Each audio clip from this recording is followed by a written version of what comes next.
The Office of the Director of National Intelligence announced Wednesday that the Director, John Ratcliffe, has been notified that the intelligence community will not be meeting their December 18th deadline, which is set by executive order, to report on foreign threats. This afternoon, the DNI was notified by career intelligence officials that the intelligence community will not meet the deadline set by executive order. The office did confirm that the report is including information about relevant foreign threats from the recent election.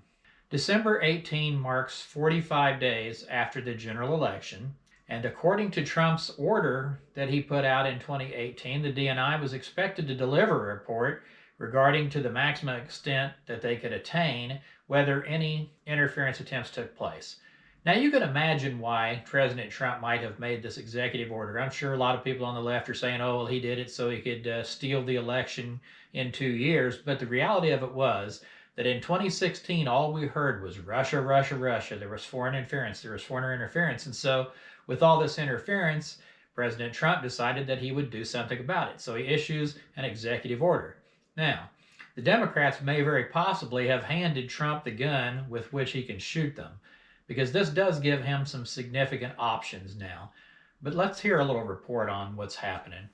CBS correspondent Catherine Herridge says National Intelligence Director John Ratcliffe confirmed foreign interference in the 2020 election. Well, DNI Ratcliffe leads the 17 intelligence agencies, and he has access to the most highly classified information that is held by the U.S. government. And he told CBS News that there was foreign election interference by China, Iran, and Russia in November of this year. Herridge also says Ratcliffe expects a public report on the findings to come out in January. This comes after the Office of the DNI announced that the report on foreign threats in the election won't meet the December 18th deadline set by President Trump's executive order.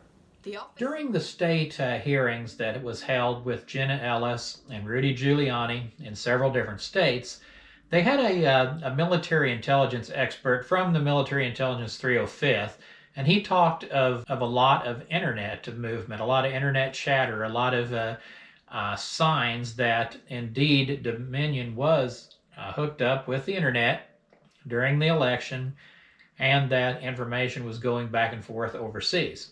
And of course, this was met with conspiracy theory consternation, but now it does appear, according to the DNI, that this very possibly did happen. So we'll find out a little bit more on that later.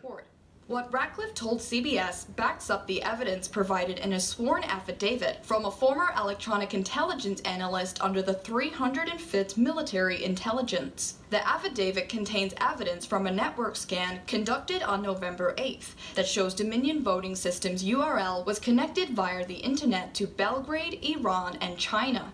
December 18 marks 45 days after the November 3rd election, when, according to Trump's executive order, the DNI would deliver a report on any potential attempts at interference, as well as the methods used and who was involved and authorized those efforts.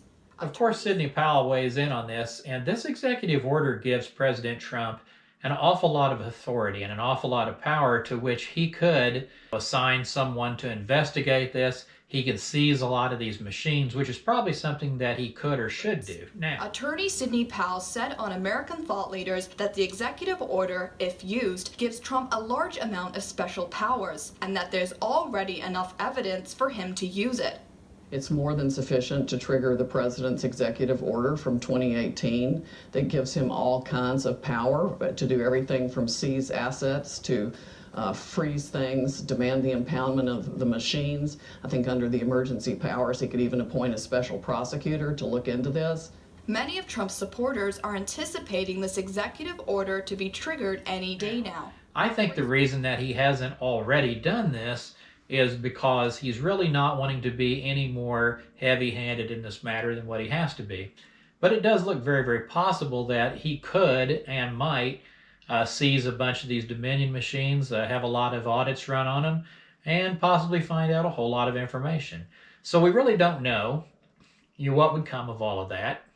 We don't know what would come of this, but we may find out, because at some point President Trump's lawyers may advise him, and he may take that advice to make a move on some of this hardware, some of the equipment, and some of the machines. All right, so that's all I have to say about the DNI's announcement. And you guys have a great day, and we'll talk to you in a while.